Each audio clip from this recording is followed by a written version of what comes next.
Hello students, welcome to this lecture on Pseudo and Mos circuits. Pseudo and Mos circuits represents another family of the circuits again derived from the CMOS family, wherein the operation is completely done by the NMOS. And the Pmos transistor in the pull-up circuit will exist and it will be operational continuously. Right, so let's have a look at it, and we will see some of the advantages as well as the disadvantages with respect to this particular family of the circuits. Okay, so I have an almost an empty slide. So this is a representation of the pseudo NMOS circuit. So this particular part, if you look closely into this particular part, this P is the size of the PMOS circuit, and then 16 is one such size of the NMOS circuit. Although I know at this particular point of time, let's ignore this P variable and then the 16 as the width of the NMOS and P as the width of the PMOS circuit. But more importantly, I think this is the input or the gate of the PMOS is connected to the ground, which implies that the VGS here will be nothing but will be minus of VDD. So that means that I will have a constant flow of the current in the PMOS side. So I will always have the PMOS circuit operational, and on the NMOS side, the input is given to the NMOS side. So if the input is zero, the NMOS will not be operating. And my output will be anyways be pulled to VDD. If the input is high, if the input is similar to VDD of whatever 5 volts or 1 volts, whatever we consider the VDD value, if it is same as that, then the NMOS will be on, and now we will have the NMOS current.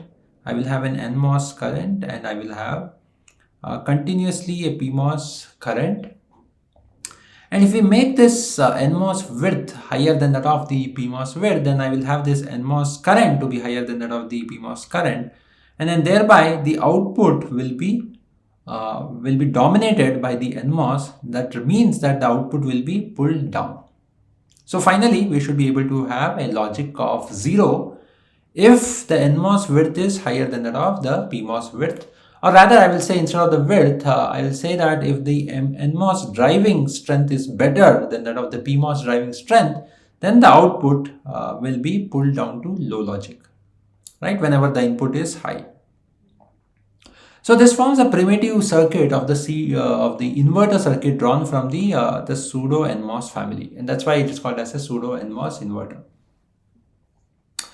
So let's have let me draw a quickly the IV characteristics of this particular inverter. We had seen earlier the IV characteristics of the PMOS and NMOS circuit in the regular inverter, but this one is a pseudo NMOS where the PMOS is continuously on, right? So let me draw the circuit. Let me draw the IV characteristics. So let me take the IV characteristics.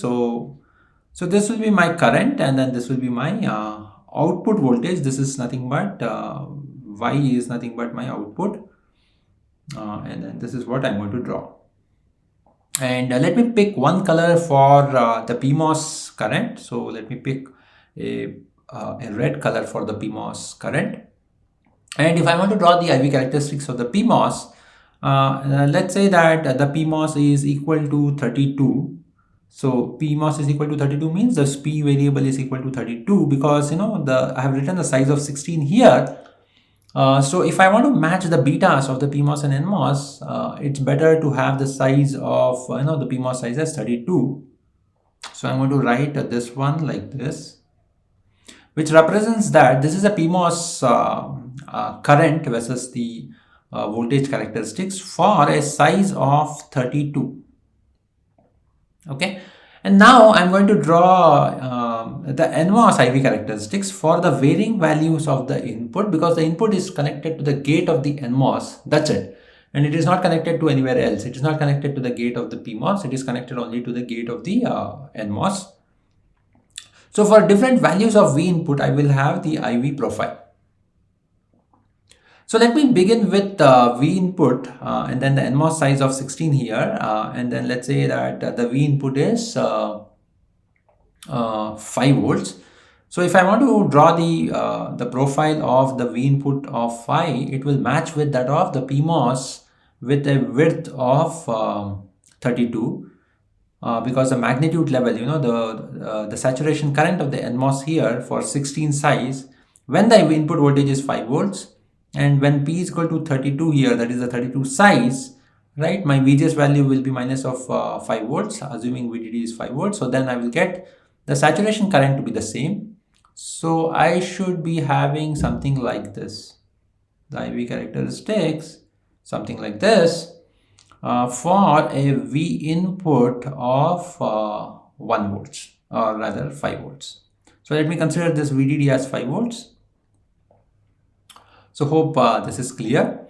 And for a V input of 4 volts, I will have something going like this. So V input of 4, and similarly V input of 3, 2 and 1 I should draw. So I'm going to draw V input of 3, V input of 2, and then V input of 1, and finally I will have V input of 0, which will be nothing but this x-axis line. All right. So this is my IV characteristics for the size of 16 and considering the Pmos width as 32.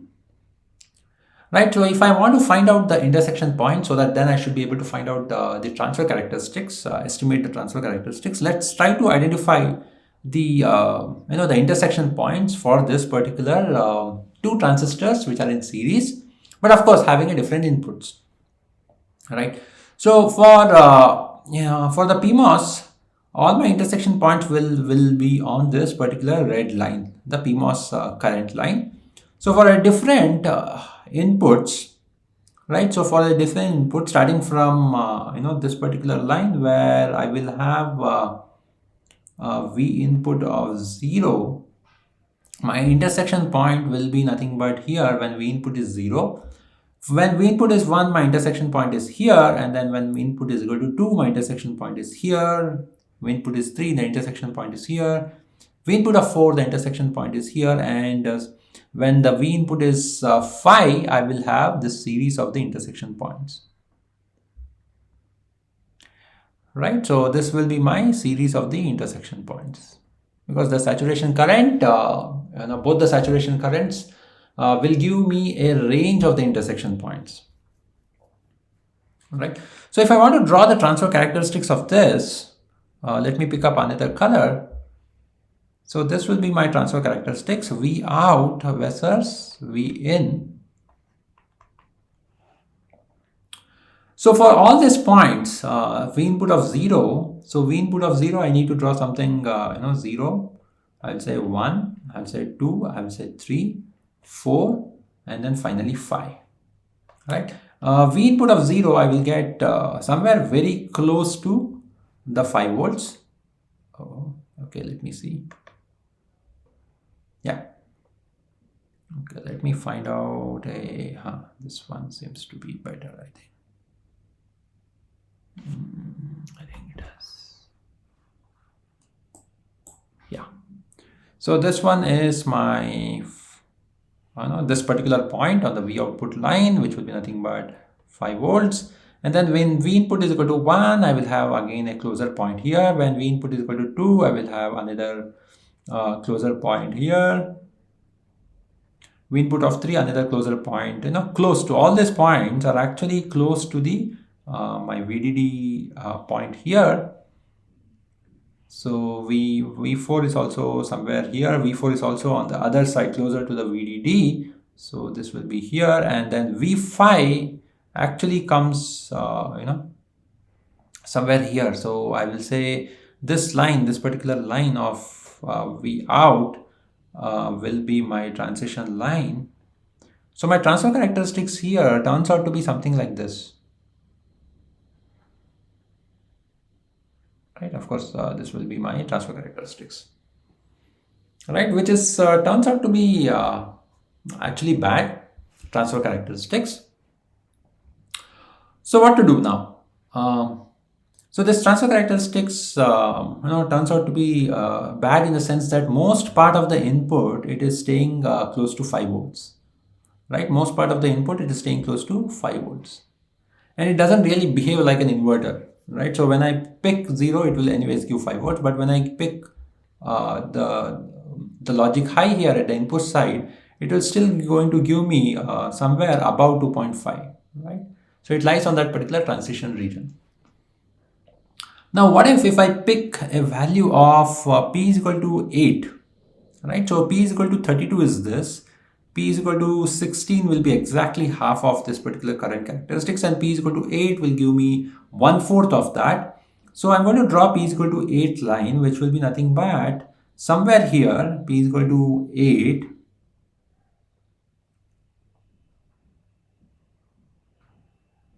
Right, so this will be my P is equal to 8 line. And now I'm going to get the intersection points somewhere here, 1, of course close to here, 2, 3. Of course I'll have 3 points here, and then the remaining 3 points somewhere here, here, and here. So now if you look into P is equal to 8, I have 3 intersection points on one side close to the VDD, and the other 3 intersection points on the other side, which is close to the 0. Right, which is close to the 0 in the sense this is my 0 and this is my VDD. If I look into the P is equal to 32 line, the intersection points were almost loaded or dominated or were lying close to the VDD line, whereas P is equal to 8, now I am getting the points actually closer, or rather the 3 intersection points on one side of the VDD and the other 3 points exactly away from the VDD and closer to the 0. Right, so now if I actually draw the transfer characteristics, so I will get actually 3 points here. 1, 2, and 3 will remain the same. And starting from V input is equal to 3, it will be somewhere. So this particular point on the V output line will be somewhere here. 4, again, it will be here, and then 5 will be somewhere here. So now I will get something like this.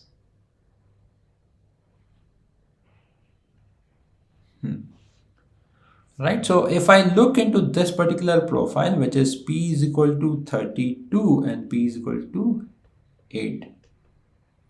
And if I want to choose it for an inverter characteristics, I will actually choose P is equal to 8 instead of P is equal to 32. Right, hope this is clear. So once again, I want to summarize this particular slide. What we did was we looked at this particular circuit starting from this particular stage, where the Pmos is continuously on and then the NMOS is connected to the V input. So the output is actually dependent on the input that is being passed to the NMOS. And that's why it is this particular circuit is called as a Pseudo NMOS family of circuit, because the output is pseudo dependent on the NMOS evaluation or the NMOS output. So whether the NMOS is going to pull it down or high. So that's the reason why it is called as a Pseudo NMOS circuit, or also called as a semi NMOS circuit, whereas the Pmos is continuously on. All right, and then for finding out the solution points, what should be the current for a different input voltages applied to the NMOS circuit, we do the IV characteristics for both Pmos and NMOS. For Pmos, only this particular variable, when P is equal to 32, we drew that and then identified the intersection points. The intersection points were not giving me a symmetrical points, and it was heavily loaded towards the 5 volt side. And then, so when the P is equal to 8 was plotted, we saw that the intersection points were now, of course, not symmetrically, exactly symmetric, but we got 3 points which are close to the 5 volts, and then the remaining 3 points, these 3 points were close to the 0 volts. And if I draw that particular transfer characteristics, P is equal to 8 is more preferable than that of the P is equal to 32. Okay. Moving ahead. So this is what we have. This is the transfer characteristics, which we draw in the previous slide. P is equal to 32 line.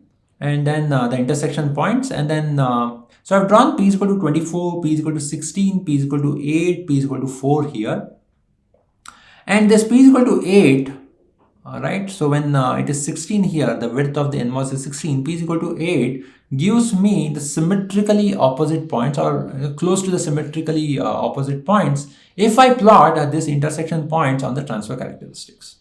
Right? I've also got P is equal to 4, but the problem with P is equal to 4 is now I have this 4 points close to 0 and then 1 point, or rather 2 points close to 5 volts. So it is, again, it is not what we really need is a 3 points on one side and 3 points on the other side. So P is equal to 8 it turns out to be a better one for drawing the inverter characteristics. All right. So the reason I'm saying that the P is equal to 8 is a better one is the transfer characteristics of the P is equal to 8 turns out to be a close match with that of the unskewed CMOS inverter.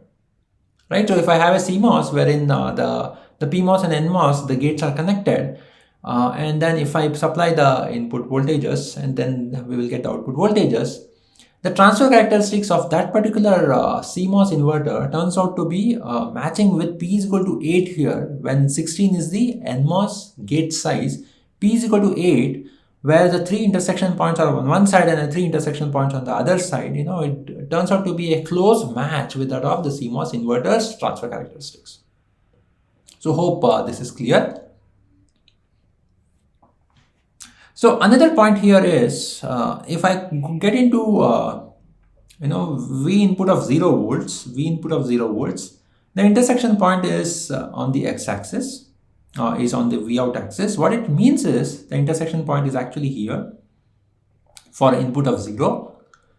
And if I pick P is equal to 8, the intersection point is actually on this x-axis or the V out axis. What it means is the current is actually 0.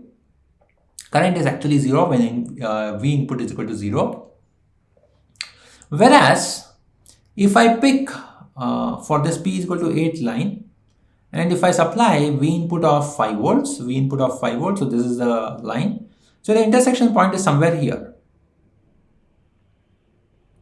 Right, what it means is the current is actually a non-zero current. It is not a zero current, it is actually a non-zero current.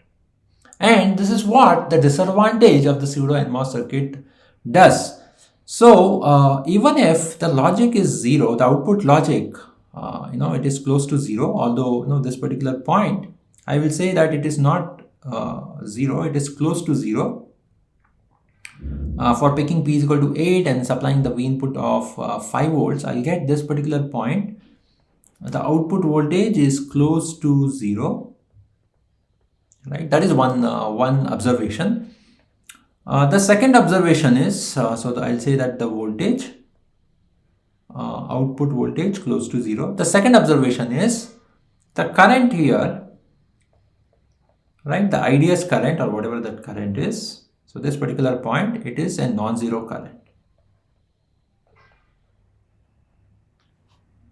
Okay, so I will have a non-zero current that will be flowing from the NMOS side. So I will have a non-zero current that will be flowing from the NMOS side. So which will be going to the ground. So what it means is, with respect to the CMOS inverter, when the input was 0 volts, the current was 0. When the input was 5 volts, the current was actually 0.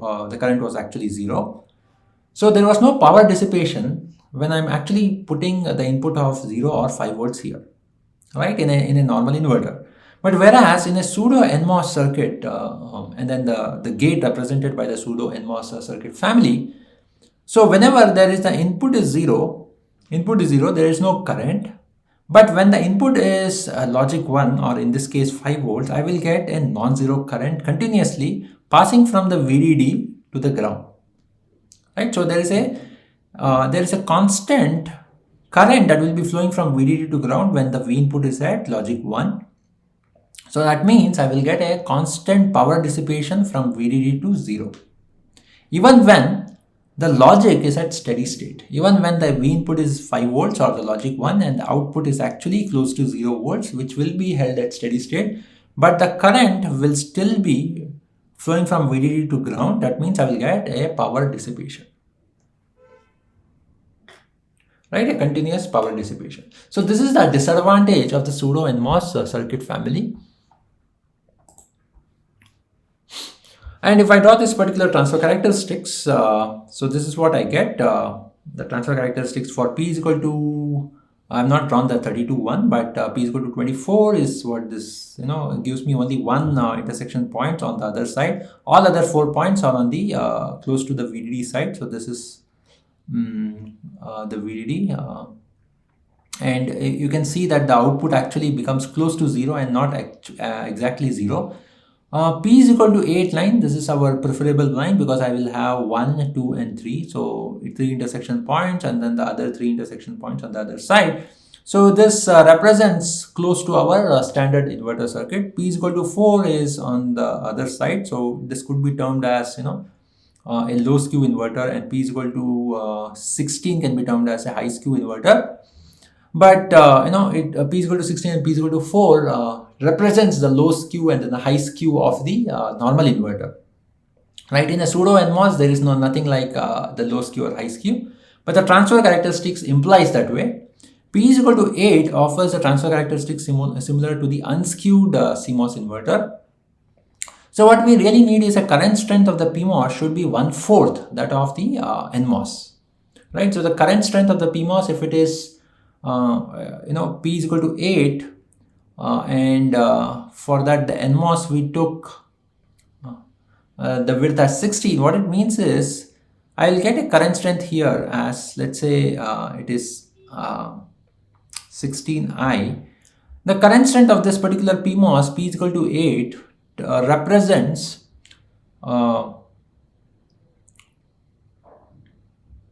so when P is equal to 32, I will get 16I. So it is basically 16I divided by 4. Right? So P is equal to 8 gives me a current strength of 16I by 4. Right? So P is equal to 16 will give me a current strength of 16I by 2. P is equal to 8 will give me a current strength of 16I by 2 multiplied by 2. So 16I by 4. So the current strength of the Pmos should be 1/4 that of the NMOS. That is, the width of the Pmos should be half that of the NMOS width in the pseudo inverter. Right, so that I will get the transfer characteristics similar to that of the unskewed CMOS inverter. So hope this is clear. Moving ahead. So what I need is let's say the size of the NMOS is X here. So the size of the Pmos in a pseudo NMOS inverter should be X by 2, right? So that's what we had interpreted from the last slide. So the size is X for the NMOS, so the Pmos should be X by 2. So that my current strength is Xi, the driving current is Xi here for an X size of NMOS, and the current drive for the Pmos will be nothing but Xi by 4. And I have denoted the switching resistance here. X by 2 will give me a switching resistance of 2R divided by X by 2, which will be nothing but 4R by X. So my current strength will be nothing but Xi by 4. Right. So similarly here it is nothing but R by X, and then the current strength is X multiplied by I. So if I actually show this particular current strength Xi by 4 and Xi here, so the capacitor discharging current, turns out to be, or the output current in this particular case will be nothing but Xi by 4, and then this particular current is equal to Xi. So it will be, the capacitor discharging current will be nothing but Xi minus Xi by 4, which will be nothing but 3 by 4 Xi. So this will be my output current, which is nothing but the capacitor discharging current. So my I value, so this is my output discharging current. But now let's say that if this is what I want to match with that of the 2:1 benchmark inverter, right? 2:1 benchmark inverter, when the input is high, this Pmos is off, and then I'll get the complete discharging current on this NMOS transistor. So if I want to match this current, I current, should be nothing but this particular output current. What should be my X? Right? So in that case, if I is equal to 3 by 4x into I will get the X to be 4 by 3. That means I need a size of 4 by 3 here and 2 by 3 here, so that while it is discharging, while the output is falling, right, I will get a falling current, falling output current of I. Right? So this becomes our primitive circuit. Primitive in the sense the most the smallest transistors on the NMOS side and the smallest transistors on the Pmos side, which will give me a falling current of I. So that becomes the most primitive circuit for the pseudo NMOS inverter circuit. Right? So to find out the most primitive circuit, I have represented this in the form of an X, and then try to equate this the output current with that of the output current of the benchmark inverter. And it turned out that I should have a size of 4 by 3 on the NMOS side and then a 2 by 3 on the Pmos side, so that I will get the falling current, the falling output current of I. Hope this is clear. So finally we have 2 by 3 and then 4 by 3. So this becomes our primitive pseudo NMOS inverter.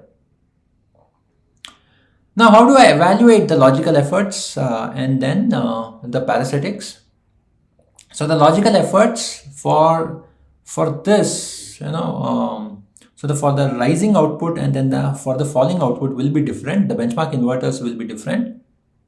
And then the reason is very simple. For the falling output, the current for the falling output is actually I. So the discharging current will be I from the capacitor side. For the rising one, right, the charging current or the rising current turns out to be I by 3. So this forms, so these currents are different. So I current here for the falling output, for the rising output the current is I by 3 because the size is 2 by 3 and V input is 0. That means that the discharging is done by this Pmos, or the charging is done completely by this Pmos transistor. Right? So if the size is 2 by 3, the current will be I by 3. If the size is 2 by 3, the switching resistance will be 2R divided by 2 into 3. So 2 and 2 gets cancelled. So it will be nothing but 3R. Right? So the current will be nothing but I by 3. So if I want a current of I by 3, my benchmark inverter will now be 2 by 3 and 1 by 3. Right? Instead of 2:1, it will now be 2 by 3 and 1 by 3, because 2:1 inverter will give me a current of I. So 2 by 3 and 1 by 3 will give me a current of I by 3. So here also I will get the current of I by 3. And for the falling output here, 4 by 3 and 2 by 3 pseudo and Mos, the falling current is I. So the benchmark inverter will be 2:1 because the falling current will be nothing but I. So now if I have the benchmark inverters ready, I should be able to find out what is the logical efforts. The logical effort for the rising output, for the going up output, GU, will be nothing but the input capacitance. The input capacitance is nothing but 4 by 3, and it has nothing to do with 2 by 3 here, right? Because the 2 by 3 is not at all connected to the input Vin, right? The V input will see only 4 by 3 of capacitance at the input side. So 4 by 3 here, divided by the benchmark inverter's input capacitance, which will be nothing but 2 by 3 plus 1 by 3, which will be 4 by 3. The logical effort for going down signal, for the going down output signal, will be nothing but, so the benchmark inverter sees an input capacitance of 3 here, 2 plus 1. And here on the input side, it is again 4 by 3. 2 by 3 is not at all connected to the V input, so I'll consider only 4 by 3.